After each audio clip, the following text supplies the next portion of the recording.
Assalamualaikum warahmatullahi wabarakatuh. Alhamdulillahirabbil alamin wassalatu wassalamu ala asyrofil anbiya'i wal mursalin sayyidina wa maulana Muhammadin wa ala alihi wa sahbihi ajmain amma ba'du. Jemaah sekalian yang berbahagia, kalau tadi agak berat materinya, yang sekarang santai aja. Ya. Yang kitabnya di bawah, angkat tangan itu biar yang kitabnya di bawah. Wah, ternyata nggak bayang buat kita ya. Jadi kalau tarjih ini di bawah, ya. Kalau tarjih ini di bawah, kan niatnya kita ngaji kitab ya. Ternyata nggak di bawah doa. Ya. Maksudnya itu biar kita tahu, oh saya pernah belajar kitab. Judulnya apa? Khulasatul Nuril Yaqin. Isinya apa? Sejarah. Bisa baca. Tuh lihat ada coret-coretannya banyak kan gitu. Jadi ada bukti gitu loh. Minimal saya punya, isinya apa? Lupa. Ini nggak apa-apa, yang penting kan ada gitu loh. Jadi kita itu ingin memperkenalkan atau membudayakan, membudayakan di Muhammadiyah bahwa kita itu juga ngaji kitab gitu. Tahu kitab lah minimal.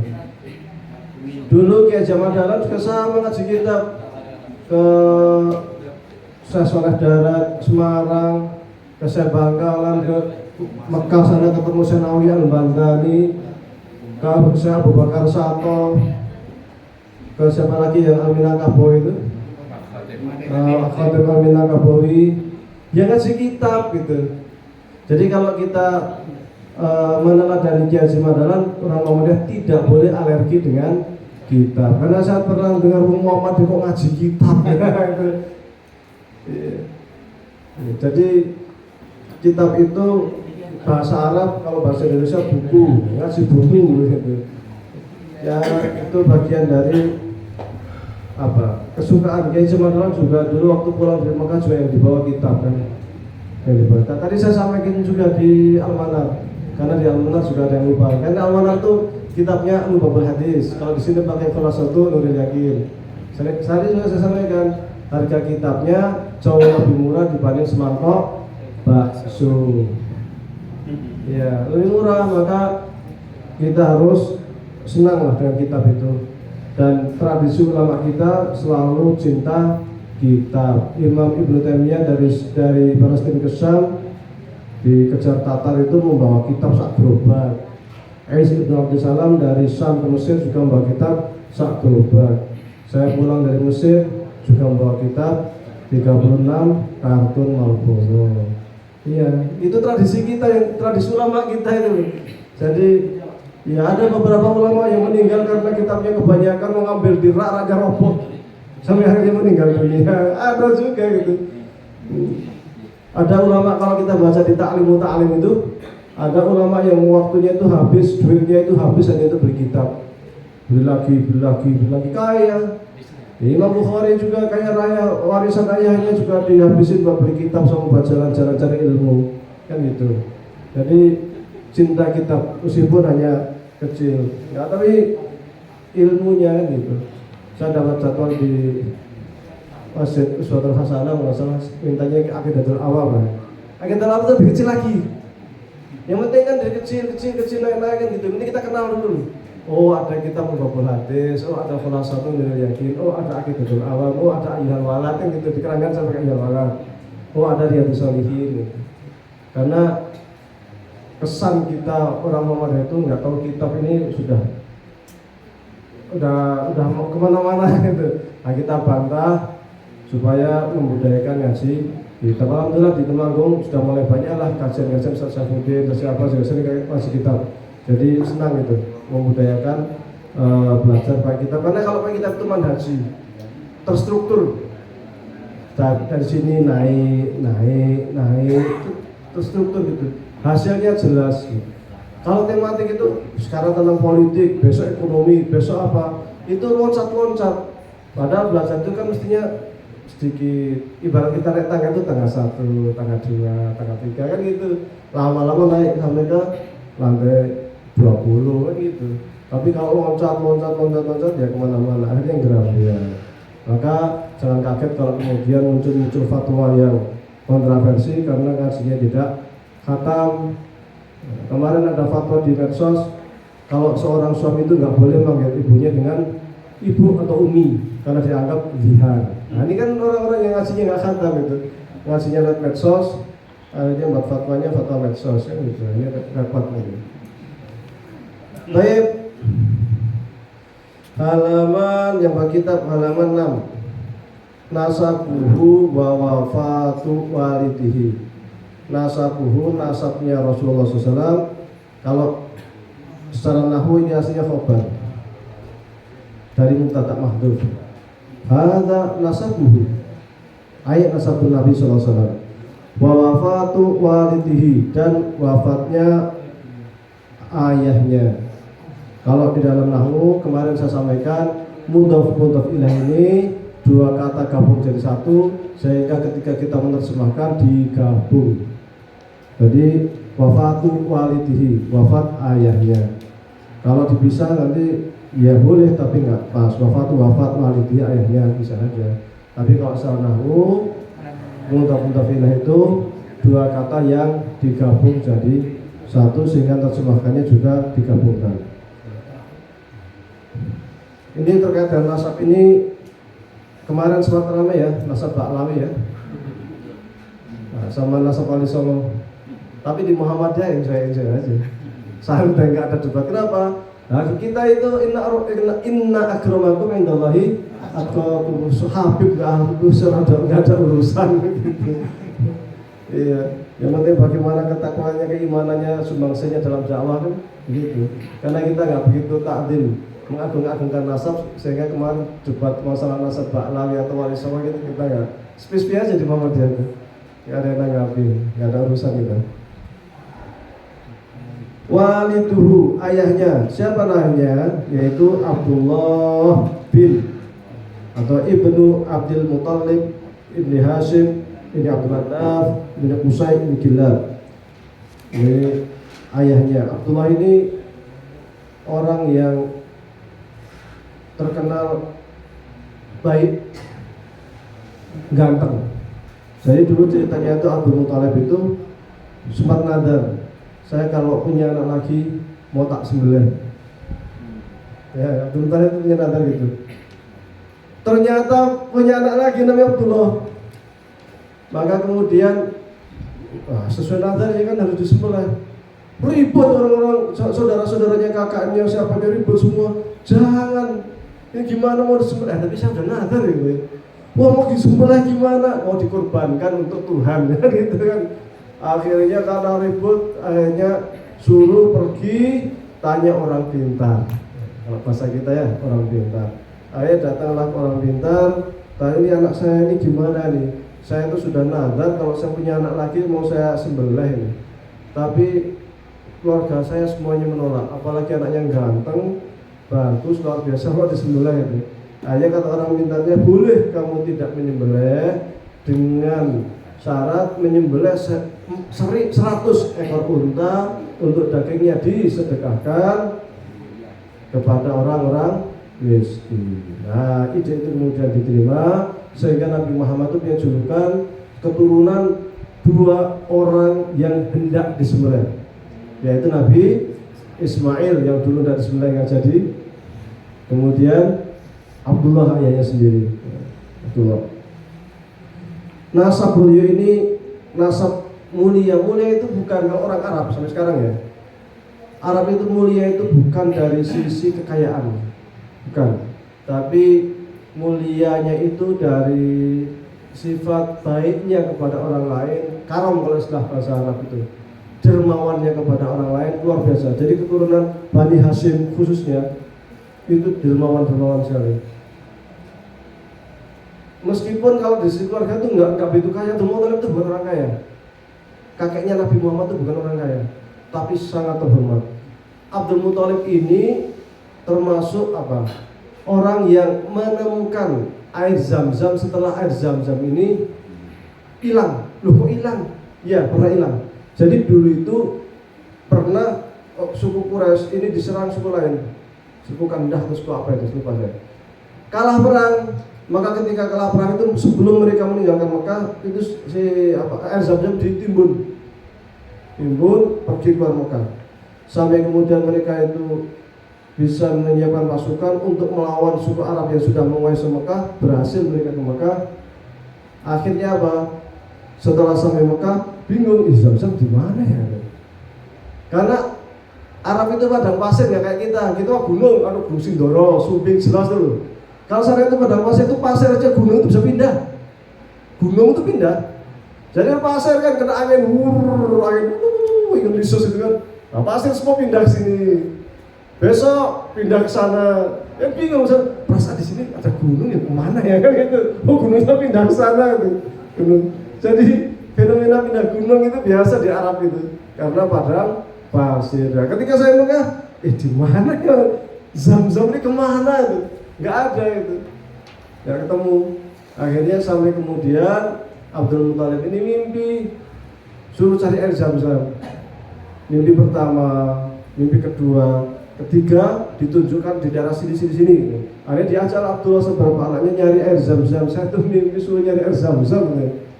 Akhirnya di tempat yang diduga di situ ada air Zam-Zam duduk sama Abdullah, khususnya sama Abdullah ini, anak kesayangan ini disayangi banget Abdullah ini. Dan kakak-kakaknya juga tuh sayang banget sama Abdullah kebetulan. Di antara kakaknya siapa? Hamzah, Abu Lahab, ya. Abu Lahab tuh sayang banget sama Abdullah ini, sayang banget. Ya, cari sampai dapatlah air Zam-Zam. Pas dapat air Zam-Zam, maka menjadi haknya keluarga Abdul Muthalib ini untuk mengurusi air Zam-Zam. Maka Abdul Muthalib silahkan, siapa yang memanfaatkan air Zam-Zam silahkan, gitu. Nggak cuma itu, Abdul Muthalib ini kalau musim haji, jadi musim haji itu syariatnya sejak Nabi Ibrahim ya. Zaman Jahiliyah pun tetap haji orang-orang saya tetap haji, cuma doanya dirubah-rubah. Labbaik wahai labbaik Allahumma labbaik tetap, tapi labbaik ya Uzza, labbaik ya Lata, Tuhan apa namanya itu berhala-berhala disebut. Nah ini kesesatan orang Arab, tapi haji tetap. Maka dia siapkan gentong banyak-banyak, diisi air Zam-Zam. Barangkali ada yang haji, yang tawaf, yang sa'i, yang kausan, silahkan minum, silahkan. Jadi yang sekarang ada Zam-Zam itu, yang ditaruh di samping-samping itu tidak sejak zaman Nabi Muhammad, enggak. Sunnahnya atau tradisinya itu sejak zaman Abdul Muthalib itu sudah melakukan itu. Jadi naruh air Zam-Zam, siapa yang mau minum siapa, diangkutin sendiri, paling sama anak-anaknya. Makanya sangat dihormati itu, sangat dihormati karena karomnya ini, sifat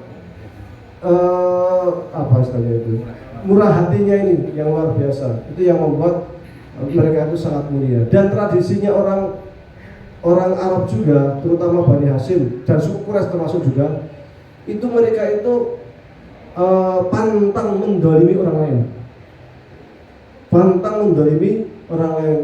apalagi kok ngutang nggak bayar, wah itu bikin malu keluarga lah. Bikin malu keluarga itu mereka kayak itu. Jadi meskipun dibalik kejahiliahannya itu, karena disebut jahiliyah itu bukan berarti mereka itu akhlaknya benar-benar bobrok semuanya, itu enggak. Ada akhlak-akhlak yang baik juga itu, tapi kebobrokannya puncaknya itu kan di akidahnya itu, kesesatan akidahnya itu, yang kemudian nanti ada implikasi lain di bidang akhlak tetap ada, tapi ada sifat-sifat baik. Di antaranya itu akhlak-akhlak mereka yang luar biasa, yang karom, yang apa. Ini yang keluarganya Nabi Muhammad, keluarganya Abdullah, keluarganya Abdul Muthalib yang sangat dihormati karena kedermawanannya, kebaikannya kepada orang lain. Dan dia itu, mereka orang Arab semuanya ini, keluarga Nabi Muhammad ini sangat takzim sekali dengan Ka'bah, sangat hormat, menjaga Ka'bah sekali, sangat dijaga Ka'bah itu, jangan sampai ada sesuatu itu. Dulu Ka'bah itu nggak ada, berhala itu dulu nggak ada. Munculnya berhala itu ya dari pembesar Quraisy juga, saya itu namanya Amr bin Luhai.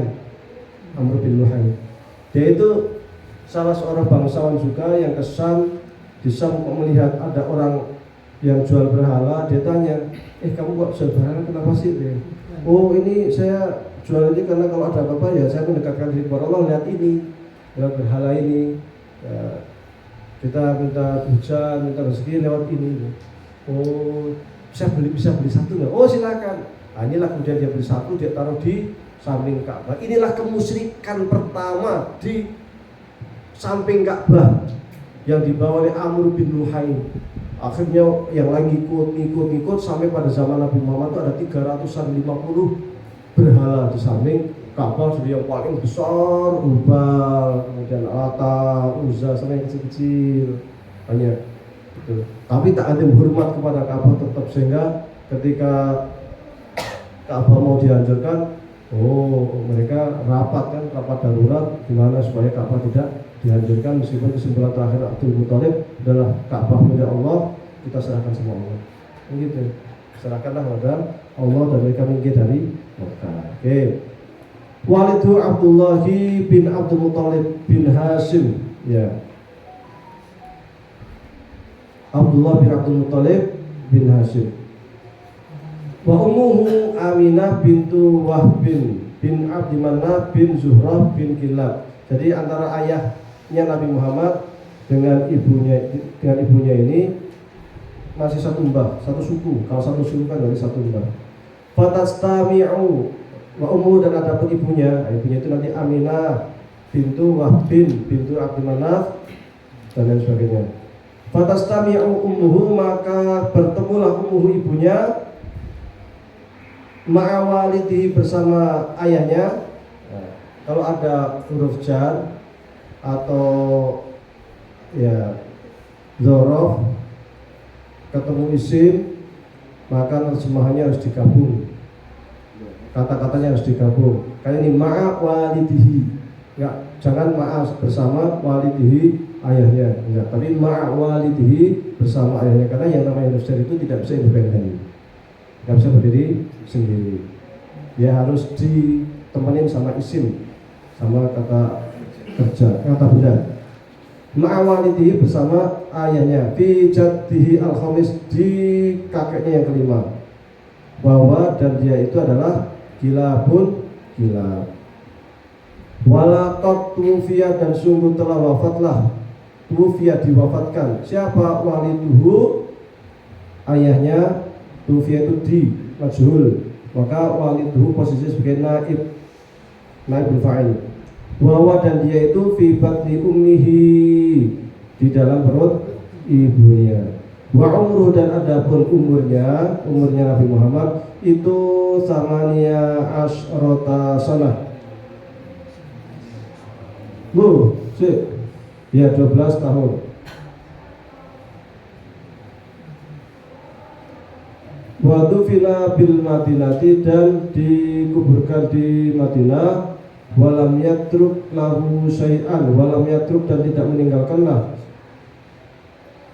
Ini kok saya ada yang aneh.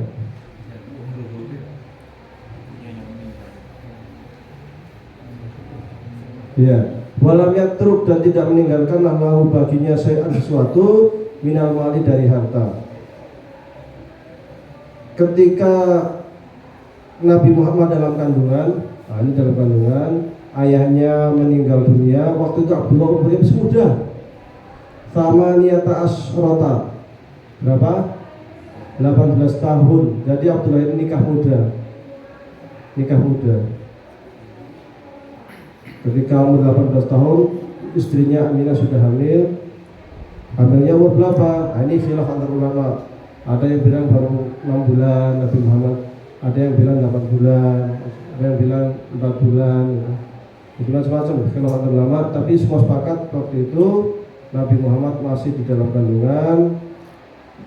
Kemudian ayahnya meninggal dunia sehingga Nabi Muhammad menjadi anak yatim. Dan yatimnya Nabi Muhammad ini memang telah tertulis di kitab Taurat, di kitab Injil, bahwa Nabi terakhir di antara ciri-cirinya itu yatim.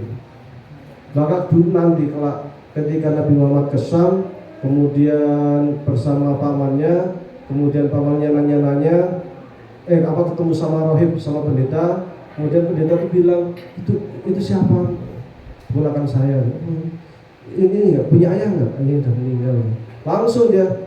Langsung kepikiran, ayahnya sudah meninggal. Dia udah dapat ciri 1, dapat ciri 2. Ciri 2-nya apa? kok si pendetanya selalu lihat kemanapun berangkat jalan kok selalu ada awan gitu kan. Maka untuk memastikan dia nanya, ayahnya masih ada nggak? Sudah meninggal. Langsung dia teringat Taurat, oh ini kalau besar ini calon nabi, segera bawa pulang, jangan sampai ketemu sama pendeta Yahudi nanti dibunuh. Kenapa kok pendeta Yahudi kok kalau ketahuan dibunuh?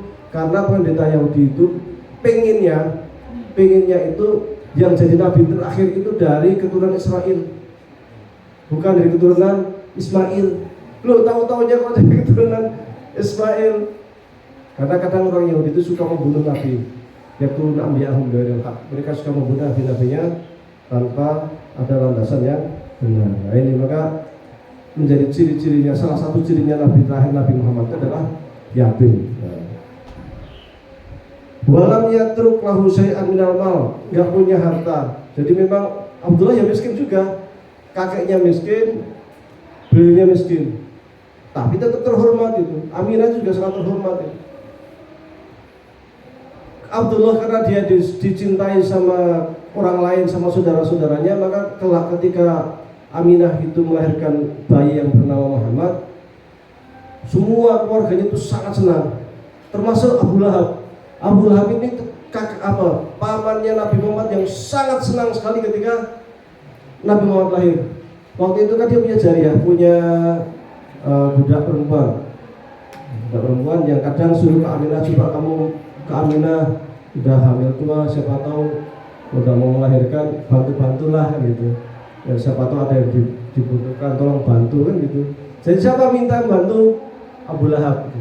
Karena Abu Lahab senang sama adiknya Abdullah itu. Abdullah udah gak ada kan, istrinya sendiri Aminah hamil tua, maka kadang minta jadiahnya itu, minta budak perempuannya suruh bantu-bantu Aminah. Sampai suatu kali pas lahiran, dia bantu-bantu lahiran, setelah langsung pulang lari menemui Abu Lahab. Wahai Abu Lahab, ada berita gembira. Berita apa?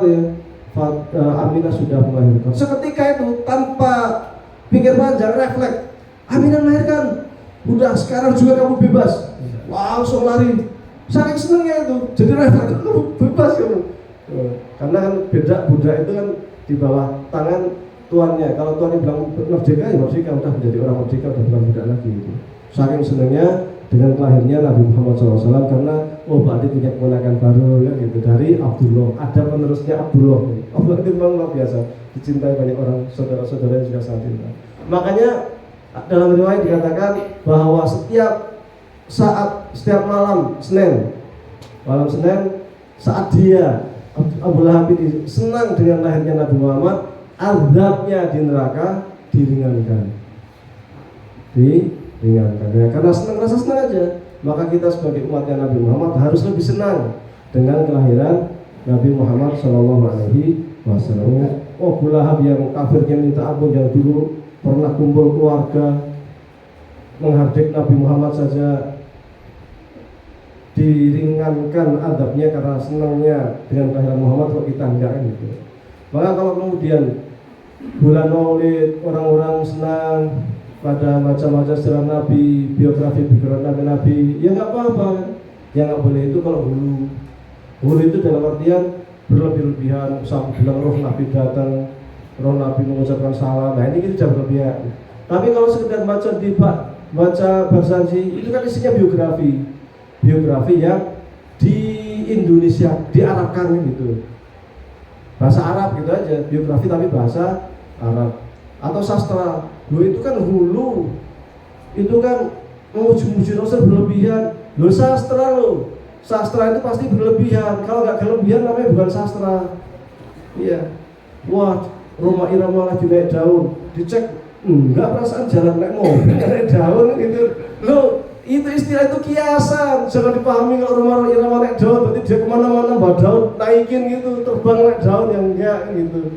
Itu sastra gitu. Maka kalau kita belajar ilmu bayan itu kan ada namanya tasbih, perumpamaan tasbih. Ada tasbih musyabbah bih, wajusibhi, sama atau tasbih Muhammad bagaikan bulan purnama dari sisi kegantengannya. Nah kan ini ada Muhammad Itu namanya musabbah. Ada bagaikan alatnya untuk menyerupakan bulan purnama yang diserupakan dalam kegantengannya. Kan kita ada 4 syarat dalam kalau ketika kita membentuk. Boleh, ya boleh. Wah dia itu cantik banget ya, kayak bidadari surga. Boleh, ya boleh saja gitu. Karena ini sastra, bisa juga dibuang. Namanya Muhammad itu bulan purnama. Boleh, ya boleh. Hasan bin Sabit aja kayak gitu. Yang buat malah Hasan bin Sabit kok. Hasan bin Sabit itu kan sahabat. Masa kita akan mengatakan sahabat dulu? Qamarun, qamarun, qamarun sidna nabi, qamarun wa jamil, wa jamil, wa jamil sidna nabi, wa jamil. Ini musisi siapa? Hasan bin Sabit. Wah Hasan bin Sabit dulu, ya enggak, Nabi aja nggak apa-apa, biarin aja. Malah sering diajak, udah kalau ada orang-orang Quraisy yang menghina saya pakai puisi, kamu maju, balas, gitu. Qamarun artinya apa? Rembulan. Rembulan, rembulan, rembulan sidna Nabi, rembulan. Nah ini masa dengan rembulan tuh loh, maksudnya apa ya? Kita jangan melihat sastra itu sebagai apa adanya, kacau nanti kalau baca puisinya Rendra dibaca apa adanya ya bingung. Rendra itu puisinya kan kayak gitu kan, atau Gusmus tuh baca puisinya Gusmus dipahami apa adanya, ya nggak bisa. Ini kan sastra, cuman bahasa Arab kan gitu. Kalau bahasa Indonesia, nah itu kayak Raihan, Robani kan. Nah, itu bahasa Indonesia, cuman beda bahasa saja itu. Rasulullah dalam mengenalmu kami susuri lembaran sirahmu, pahit getir perjuanganmu membawa cahaya kebenaran. Kebenaran kok ada cahaya itu gimana gitu. Lalu ini sastra, ini jangan dipahami apa adanya. Nanti ada kebenaran bersinar kayak lampu gitu ya, pusing kita gitu. Sastra, makanya di Arab kalau beli buku kayak Barzanji, kayak Diba, nggak akan ketemu di rak sejarah, itu nggak akan ketemu. Pasti di rak sastra atau di rak Mataih An-Nabawiyah, puji-pujian kepada Nabi. Atau itu qasidah Imam Busiri, itu sastra gitu loh. Muhammadun Sayyidul Kauni, Muhammad itu Sayyidul Kaun, tuannya alam raya. Maka jangan dipahami apa adanya. Maka ini penting untuk kita itu belajar balaghah. Di Quran juga banyak surat Al-Baqarah yang di lembar kedua saja sudah isinya itu udah balaghahnya, banyak sekali permisalannya itu. Ada dalam Al-Quran itu makanannya buahnya neraka, buahnya orang-orang di neraka itu apa? Ka'annahu ru'usus syayatin. Jadi buahnya itu seperti kepala setan. Siapa yang sudah melihat kepala setan? Berkepala setan itu kayak apa? Ya kan kita juga belum lihat, tapi Al-Quran mengatakan ka'annahu ru'usus syayatin. Itu bukan berarti buahnya itu benar-benar kayak kepala setan, itu enggak. Itu menunjukkan saking ngerinya bentuk buah di neraka. Gitu loh. Sampai dipermisalkan kayak kepala setan, karena entah orang Ngaderjo, entah orang Tretek, entah orang Temanggung, kalau dengar kepala setan itu ngeri. Termasuk orang Arab, kalau dengar kepala setan sudah ngeri itu. Karena memang setan, iblis itu wajahnya memang mengerikan. Dari sana di mana-mana itu sepakat wajah setan itu mengerikan. Di Cina ada apa? Setannya Cina vampir. Setannya Amerika Dracula kan gitu. Kalau setannya wong Temanggung ya pocong, ya gendruwo, ya kan gitu, kuntilanak. Kalau di Mesir itu nggak takut setan, setannya lari semua, kalah sama orang Mesir. Kuburan ini kalau mau saya cerita, di Mesir yang namanya kuburan itu dibuat rumah. Kan kuburan bisa ada cungkup ya. Cungkupnya itu tinggalin, kasih kasur, kasih ranjang, kasih kulkas, kasih TV, tidur di situ sambil beranak pinak. Kok bisa? Nah, soalnya mereka mau beli rumah, mau nyewa nggak punya duit, akhirnya apa? Tinggal di cungkup. Iya, nggak ada hantu, nggak ada hantu. Hantunya takut udah, karena hantu itu kan apa ya? pikiran kita saja, sehingga akhirnya ya datanglah macam-macam itu, menyerupakan apa. Semakin modern hantunya ya macam-macam. Dulu nggak ada hantu kok suster ngesot itu. Nah, karena sekarang jadi ada hantu namanya suster ngesot. Nah itulah itu apa namanya, abstraksi atau gambaran otak kita terkait dengan hantu itu, sehingga memunculkan yang macam-macam ya. As'ilatun, pertanyaan. Ini nasab ini kemudian kalau sekarang ya, kan nasab Nabi Muhammad itu putranya banyak, Nabi Muhammad itu. Cuma kemudian nanti kan yang punya keturunan kan dari Fatimah, yang kemudian dari Fatimah Hasan Husain, terus yang kemudian kalau di Indonesia menjadi Habaib. Kalau di Mesir namanya bukan Habib, Sayyid.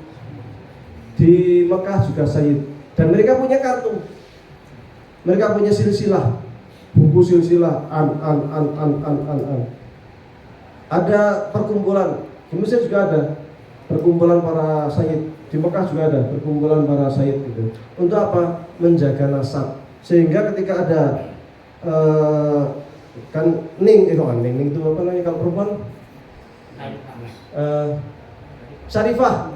Kalau ada syarifah nikah yang bukan Habib, kan nasabnya kecoret, udah nggak Habib lagi tuh keturunannya itu. Karena yang namanya Habib itu kan silsilahnya ke bapak naik, ke orang ke ayah naik. Kalau dia syarifah nikah kepada bukan Habib, dia sudah terputus nanti syarat ininya, apa nasab syarifnya itu, nasab Habibnya itu terputus. Maka kecenderungan orang-orang Habib itu nikahnya sama Habaib, kecenderungannya ya umumnya gitu, sesama Habaib. Tapi kalau Habib nikah sama non Habib, nasabnya tetap. Tapi kalau syarifah yang menikah sama Habib sama non Habib, nah ini terputus. Maka soal nasab ini di kalangan Habaib cukup sensitif. Kalau kita karena kita nggak ada urusan, jadi biasa-biasa saja. Tapi di kalangan mereka sensitif. Bahkan ketika ada syarifah yang mau nikah sama yang non syarif itu ya di keluarga bisa panjang musyawarahnya itu, karena ini terkait nasab ini. Dan ini sebenarnya mirip dengan Bani Israel. Bani Israel itu sangat memperhatikan nasab. Maka orang Yahudi, orang Israel ya nasab ini sesama mereka, nikahnya sesama mereka gitu. Dan mereka sangat menjaga bahasa Ibrani. Maka orang-orang Israel ini meskipun di Amerika, meskipun di Prancis, di Jerman, dimanapun mereka hidupnya biasanya berkelompok sesama Israeli. Dan bicaranya sesama Israeli pakai bahasa Ibrani. Meskipun sudah turun yang keberapa tetap dijaga itu. Nah ini karena nasabnya itu. Maka agama Israel ini kan agama Yahudi itu kan agama keturunan, sehingga tidak ada istilah mengajak orang lain masuk Yahudi, itu enggak. Karena itu bagi mereka Yahudi itu agama Israel, agamanya bangsa Israel, Yakub, keturunan Nabi Yakub. Nah ini kita alhamdulillah di Muhammadiyah santai gitu. Dan terkait takdim dengan habaib juga di kalangan di sebelah, terutama ya di kalangan Nahdien yang luar biasa mereka takdim karena dianggap keturunan Rasulullah, sehingga mereka ada takdim karena dianggap masih ahli bait. Kalau kita bagaimana ya, inna akramakum indallahi atqakum ya. Jadi siapapun yang bertakwa ya itu yang harus tetap kita mulia. Siapapun kita muliakan, entah itu Habib, nah bukan semua kita muliakan. Dan secara interaksi kalau kita biasa-biasa saja di Muhammadiyah, karena Kiai Haji Ahmad Dahlan pun Habib tetapi ya biasa-biasa saja, itu tidak kemudian diagung-agungkan dan lain sebagainya. Mungkin ada beda pandangan dan mereka yang sangat memperhatikan nasab itu.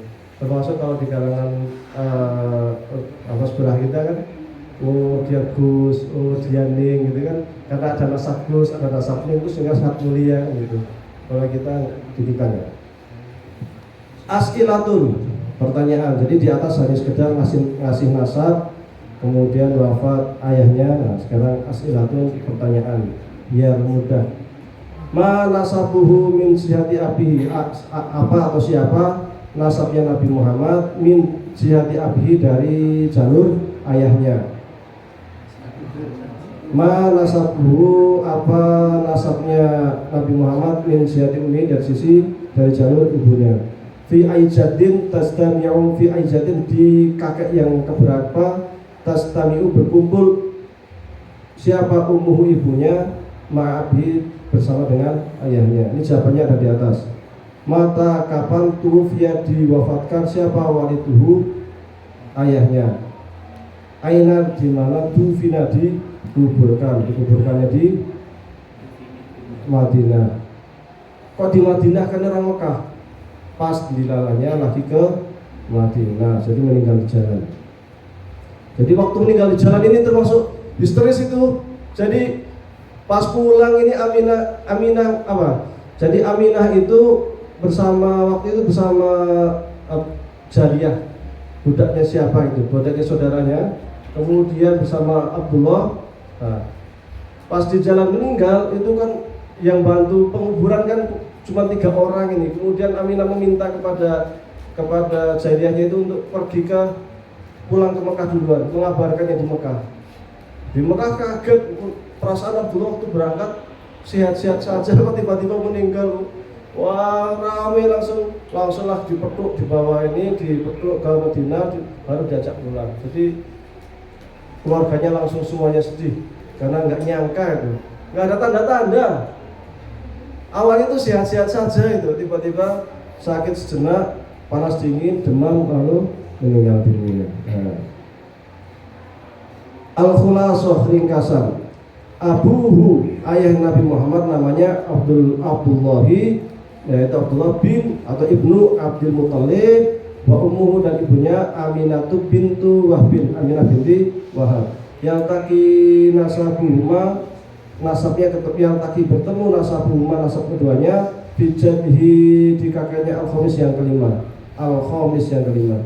Kalau khamsatun itu 5, kalau al-khamis yang kelima. Salah satu 3, ats-tsalits yang ketiga, arba'atun 4, ar-rabi yang keempat. Khamsatun 5, al-khamis yang ke 5, kan? Bahwa mana tadi? Mata telah meninggallah siapa abuhu, ayahnya. Kalau setiap ada fiil, mata itu namanya fiil atau kata kerja. Bentuknya madhi, bentuknya kata kerja lampau, artinya telah. Mata telah meninggallah, setiap ada fiil harus ada fa'il. Maka mata telah meninggallah siapa yang meninggal? Abuhu, ayahnya. Wahwa, dan ia itu hal berarti fi batni ummihi, di perut ibunya. Sampai sini ada pertanyaan? Sedikit aja, monggo. Dalam nyanyiannya itu wahwa fi batni ummihi fi ai umrin. Si Muhammad, tadi saya jawab. Jadi ada perbedaan pendapat di kalangan para ulama. Ada yang mengatakan 8, ada yang mengatakan 6. Kebanyakan antara 8 dan 6, meskipun ada yang berpendapat 4. Nah, tidak ada kesepakatan umur berapa. Cuman semua sepakat bahwasanya ayahnya meninggal itu beliau di kandungan. Adapun di umur yang keberapa itu ada yang bilang 8, ada yang bilang 6, ada yang bilang 4. Bahkan ada yang bilang 5. Nah. Yang lain?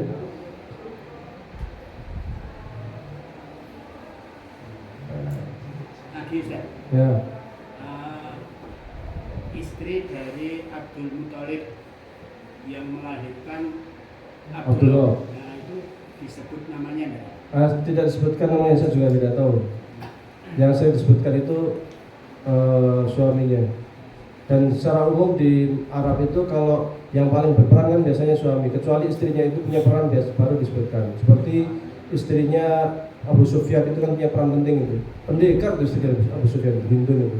Ikut perang Uhud itu. Makanya disebutkan. Dan dalam sejarah Islam nanti ketika nanti masuk dalam lagi, kita akan menemukan banyak sekali pendekar-pendekar wanita nanti.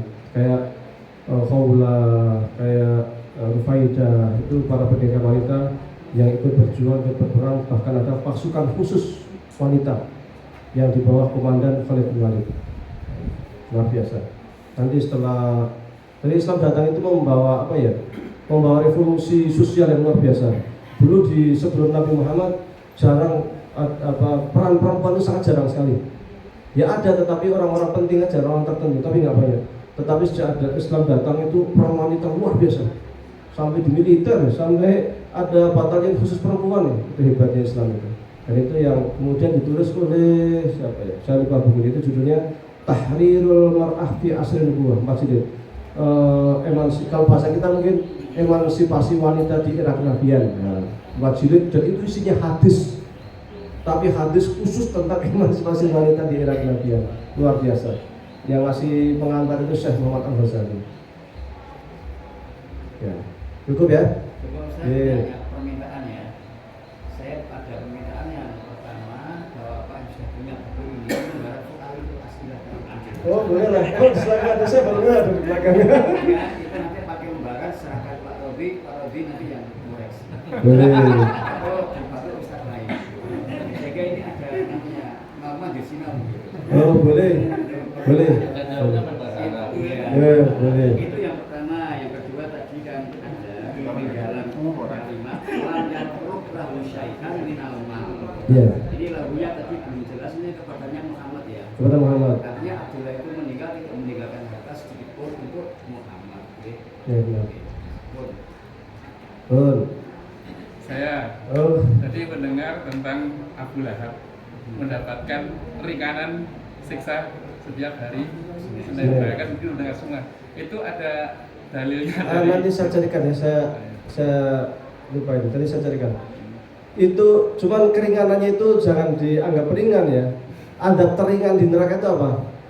Kakinya dikasih kerikil, otaknya mendidih. Itu paling itu udah paling ringan itu. Sementara adabnya Abu Lahab itu luar biasa. Diringankan sedikit itu masih adab juga gitu. Tapi soal ini PR bagi saya, nanti saya carikan insyaallah.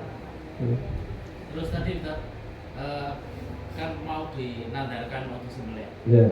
Nah terus belum dilanjutkan, kenapa tidak jadi sembelih? Nah itu tadi saya bilang, jadi ketika hendak disembelih itu keluarganya nggak ada yang setuju. Pada ribut semua keluarganya, karena ini bayi yang sangat bagus, ganteng, apa nggak mau disembelih gitu loh. Maka kemudian keluarganya nggak ada yang setuju, Abdul Muthalib jadi bingung, ini sudah nazar ya. Terus gimana solusinya? Makanya solusinya dia tanya ke orang pintar itu. Maka orang pintar mengatakan sebagai gantinya boleh tidak disembelih, dengan catatan menggantinya dengan 100 ekor unta untuk disedekahkan kepada orang miskin.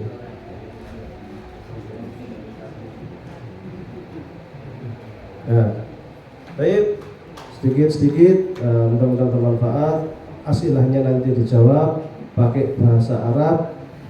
Tulisannya sudah ada di atasnya, jawabannya nanti bisa diserahkan ke Ustaz Rodi untuk dikoreksi. Dan ini bagus juga, jadi pembelajaran beneran kayak berarti gini, ke depan kalau belajar bukan hanya bawa ini, bawa buku tulis juga gitu. Ya, ini nanti sedikit-sedikit kita akan bisa bahasa Arab secara tidak langsung, pelan-pelan lama-lama bisa bahasa Arab, insyaallah. Baik, syukran, aku lakukan hadza astagfirullah wa lakum, nun wal qalami wa masturun. Assalamualaikum warahmatullahi wabarakatuh.